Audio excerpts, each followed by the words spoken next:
Salut les investisseurs, dans cette vidéo, on va continuer notre revue des meilleurs fonds français. Donc là, je vous propose la revue des 10 principales lignes du fonds Moneta Microcap. Donc Moneta, maison de gestion assez connue, deux gérants stars avec Romain Burnand et Andrzej Cavalej. Ils sont plutôt bons, ils ont un bon track record et une bonne durabilité sur le marché. Allez, on va aller examiner donc leurs 10 premières valeurs. Donc on a Technip Energies, Ayvens, anciennement ALD, on a LDC, Bilfinger, Société Générale, Saint-Gobain, Elis, UCB, Wendel Investissement et Grenergy. On va aller regarder ça sur Coifin directement. Donc je vous ai préparé une watchlist avec toutes ces compagnies, toutes ces entreprises. On les classe par taille de capitalisation boursière. On met les indicateurs habituels. On a la croissance du chiffre d'affaires en rythme annualisé sur 5 ans, le rendement des capitaux investis, le rendement des fonds propres. Ça va être intéressant pour les sociétés de portefeuille et les sociétés financières. On va avoir 3 métriques de valorisation. On va la retrouver sur EBITDA, le price earning, le prix sur actifs tangibles, la dette nette sur EBITDA, le rendement du dividende, le rendement de l'actionnaire, donc incluant les rachats d'actions, free cash flow par rapport au bénéfice net, pour vérifier que le payout ratio est bien ce qui est indiqué ici, puisqu'on paye les dividendes avec les free cash flow, et le payout ratio se calcule sur le bénéfice net. On commence tout de suite avec la première entreprise de cette liste. On est sur Saint-Gobain, donc le spécialiste de la chimie pour la construction, des matériaux de construction. On est sur une large cap, donc je vois pas ce que ça fait dans un fonds microcap, mais passons. On est sur 54 milliards de dollars US de market cap, une croissance du chiffre d'affaires qui est en rythme annualisé sur 5 ans, qui est pas très élevé. On est sur 2%. On a pourtant une bonne... Donc en fait l'histoire de Saint-Gobain, c'est un recentrage sur ses activités à plus forte marge. Donc on a dû se séparer d'activités, il y a eu des cessions, mais les marges ont augmenté. Donc ce qui est mieux, on génère plus d'EBITDA avec moins de chiffre d'affaires, donc ça c'est pas mal. C'est pour ça qu'il n'y a pas beaucoup de croissance sur 5 ans. Mais on a une bonne rentabilité des capitaux investis à 9%. La valorisation commence à être élevée. Voilà. Par rapport au multiple du groupe, 8,3 fois la valeur entreprise sur EBITDA, c'est élevé, mais en même temps le profit du groupe a changé, le business model a changé, donc ça c'est peut-être justifié qu'on paye un peu plus cher. Le price earning est quasiment à 19. Bon, ça commence à être un peu élevé. On a un peu de dette chez Saint-Gobain, mais rien d'inquiétant. Le rendement du dividende qui est à 2,2% et 3,12% du rendement d'actionnaire. Il y a donc des rachats d'actions. 3,12, c'est quand même intéressant comme niveau de rendement d'actionnaire. Surtout qu'on a le dividende qui est bien couvert par les bénéfices nets et encore plus par les free cash flow. Donc pas de problème pour ce rendement de l'actionnaire total. Donc Saint-Gobain, si vous êtes plutôt sur un profil dividende croissance, ça peut commencer à être intéressant parce qu'on devient qualitatif sur Saint-Gobain. Si vous êtes un investisseur value, je trouve que ça commence à être un peu cher. UCB, on est sur une société belge qui est spécialisée dans la recherche médicale. On est sur 37 milliards de dollars US de market cap, une croissance du chiffre d'affaires annualisée sur 5 ans à 4,6%, rendement des capitaux investis à 5,5%, donc c'est pas très très important comme rendement des capitaux investis. Est-ce que la boîte a un problème de rentabilité actuellement, ou est-ce que c'est son niveau habituel à vérifier. La boîte se paye cher quand même, ça se paye 25 fois la valeur d'entreprise sur EBITDA, 35 fois le price earning. Il y a un peu de dette, rien de significatif. Il y a un dividende mais qui est pas très très intéressant, rendement de l'actionnaire qui est légèrement supérieur à 1%, on est donc sur des rachats d'actions. Le payout ratio est bas, on pourrait augmenter ce dividende puisqu'on paye actuellement 25% des bénéfices en dividendes et les free cash flow sont légèrement plus bas que les bénéfices, donc on est sur 25-26% de payout ratio. UCB, si ces métriques sont correctement calculées par Coifin, je vois pas ce que ça vient faire dans un fonds value, ça a l'air beaucoup trop cher. Ensuite, Société Générale, le nanar des banques françaises, la numéro 3, celle qui a toujours des problèmes. On est sur une market cap de 35,5 milliards de dollars US. Alors la croissance du chiffre d'affaires, donc là ça va être plutôt la croissance du produit net bancaire. On est sur un rythme annualisé sur 5 ans à 1,5%, donc pas de croissance. Rendement des fonds propres à 6,6, c'est très faible quand on compare à BNP et Crédit Agricole qui sont proches de 10%. Société Générale a toujours eu des problèmes de rentabilité. Un price earning qui est pourtant proche de 10, donc c'est pas si donné. BNP et Crédit Agricole se traitent avec des multiples plus bas. On a une énorme décote sur actifs tangibles, et oui, parce que en fait, Société Générale, personne ne sait ce qu'il y a dans le bilan. Les actifs tangibles pour une banque, ça va être des contrats, des produits dérivés, etc. Donc est-ce que vous comprenez ces produits dérivés? Surtout que par le passé, on a vu qu'ils faisaient un peu de la magie noire, Société Générale, donc le marché met une énorme décote sur les actifs tangibles, et à mon avis c'est justifié. Rendement du dividende à 2,7%, ce qui est bas pour une bancaire, les deux autres sont à des niveaux beaucoup plus intéressants. Un rendement de l'actionnaire à 2,16%, donc en plus il y a un peu de dilution, et on a un payout ratio qui est à 17%, donc en fait la société n'a pas l'air de prioriser le dividende en fait, puisqu'on pourrait avoir un payout ratio beaucoup plus élevé que ça, et un rendement du dividende beaucoup plus élevé que ça. Peut-être que l'entreprise, la banque se concentre sur l'augmentation des fonds propres, et c'est peut-être pour ça aussi que on priorise pas le dividende. Société Générale, pareil, pour moi c'est une daube. Je vois pas ce que ça vient faire dans un portefeuille, même si c'est un portefeuille value. Pour moi, j'ai jamais été convaincu, et je l'entends souvent Romain Buran sur BFM Business, c'est bien Société Générale, machin, mais ou d'en investir. Franchement, je trouve que c'est pas terrible comme dossier. Ayvens, eh bien, c'est une filiale de la Société Générale, l'ancien ALD. Ils ont changé de nom parce que ils ont eu une catastrophe boursière sur 2023-2024. 7,2 milliards de dollars US de market cap, croissance du chiffre d'affaires en rythme annualisé sur 5 ans de 21%. Excellent, c'est super élevé, mais en fait non, il y a eu une fusion avec LeasePlan, acteur néerlandais de mémoire dans le leasing automobile. On est sur des rendements faibles, 5% de rendement des capitaux investis, pourtant une valorisation qui est élevée en valeur d'entreprise sur EBITDA, on a presque 15, c'est assez élevé pour un dossier plutôt médiocre, On est sur un price earning de 12, donc c'est un peu cher pour la qualité du dossier. Il y a une décote sur actifs tangibles. De quoi sont composés les actifs tangibles de cette boîte? Ça va être les contrats de location, et ça va être les véhicules d'occasion qui pourront s'aider par la suite. À mon avis, cette décote est justifiée. On est très endetté sur Ayvens, 12 fois la dette nette sur EBITDA.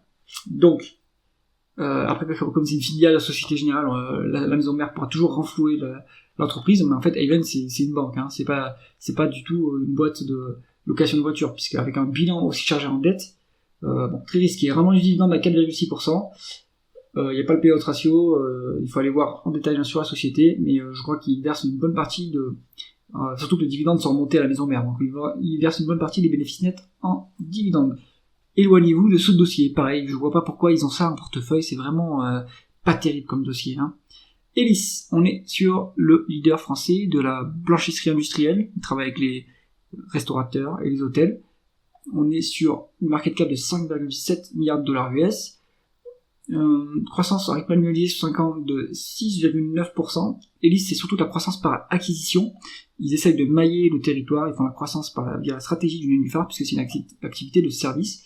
Rendement des capitaux investis un peu faiblard à 6%. Valeur d'entreprise sur EBITDA à 6, donc ça c'est pas cher. Et price earning à 17,2. Donc là il faut aller voir, est-ce que les bénéfices, parce qu'il y a une bonne différence entre l'EBITDA et les bénéfices apparemment, donc est-ce qu'il y a une dépréciation, est-ce qu'il y a de l'exceptionnel? Il faudrait peut-être regarder les free cash flow. Moi, les free cash flow, on voit qu'ici ils sont plus élevés que les bénéfices nets, donc en prix sur free cash flow, on doit être à 10, ce qui est pas très cher payé. Donc Elis, ça se traite à des multiples pas trop élevés, ça c'est intéressant. Il y a un peu de dette quand même chez Elis, 2,3 fois la dette nette sur EBITDA.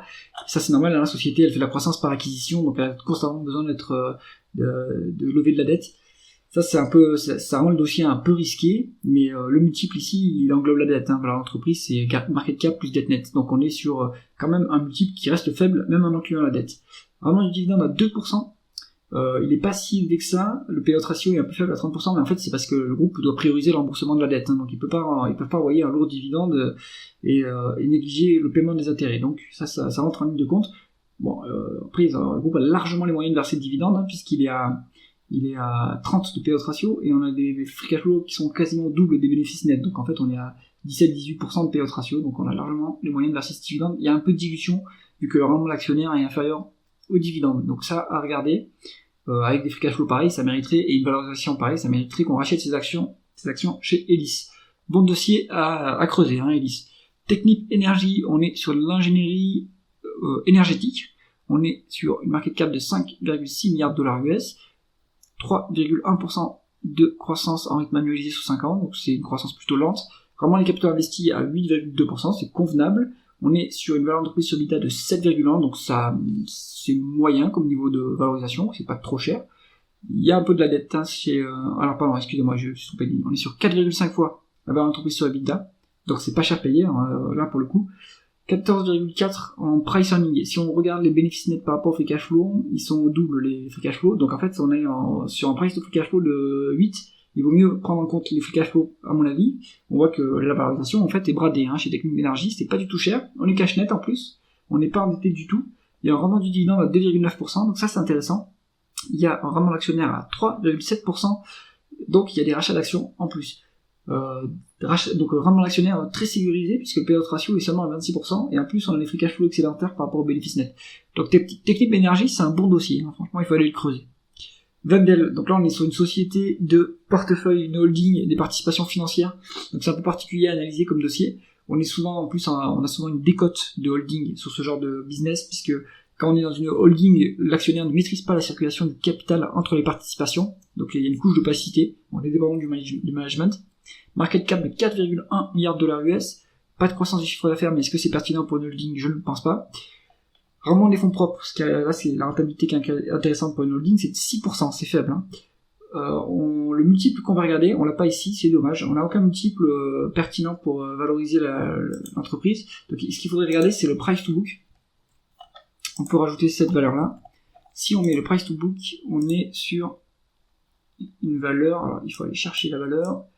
Hop, on est sur Wendel, on est ici, un price to book de 1,2 fois. Donc on n'a pas de décote sur le bilan de Wendel. Ce qu'on aime c'est, alors idéalement, décote sur actifs tangibles, si possible, vu qu'il y a les participations dans les actifs tangibles, mais si on a décote sur actifs, bon, actifs nets c'est aussi bien, mais c'est pas le cas ici, donc on n'a pas de marge de sécurité. On a un rendement du dividende qui est intéressant, 4,5%, un rendement d'actionnaire qui est à 6,5%, donc il y a des rachats d'actions chez Wendel, ça c'est bon.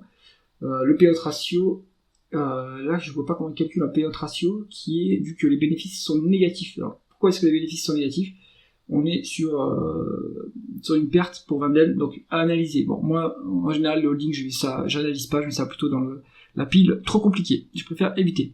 Bilfinger, on est sur une entreprise allemande de la construction, donc service immobilier. Je sais pas pourquoi mettre industriel en secteur, en fait ce qu'il faudrait mettre c'est plutôt industrie plus que secteur. On va se le mettre plutôt là, hop. Si je le mets ici, ça sera plus intéressant. Et donc si on regarde l'industrie, c'est pour Bilfinger, c'est alors on va mettre commercial services, mais en fait on est sur l'immobilier en fait.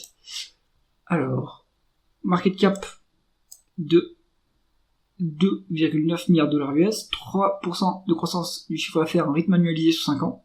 Vraiment des capitaux investis à 10,3%, c'est tout à fait intéressant. On est sur une valeur d'entreprise sur EBITDA de 7,3, donc c'est moyen comme niveau de valorisation. Un price earning de 16, free cash flow équivalent bénéfice net, donc le price free cash flow est aussi à ce niveau-là. Vraiment du dividende à 3,4%, c'est intéressant, mais il y a de la dilution puisque le rendement d'actionnaire est plus bas. Donc dommage. Il y a de la dilution sur le groupe. On va enlever les colonnes pour y voir quelque chose. Donc on a un payout ratio pour Bilfinger qui est à 38 en termes de bénéfices nets, donc il y a le moyen d'augmenter ce dividende. LDC, le leader français du poulet, on est sur 2,5 milliards de dollars US de market cap, on est sur 8,5 en termes de croissance du chiffre d'affaires en rythme annualisé sur 5 ans, donc ça c'est très bon. Vraiment les capitaux investis à 9,3%, excellent, enfin, plutôt bon.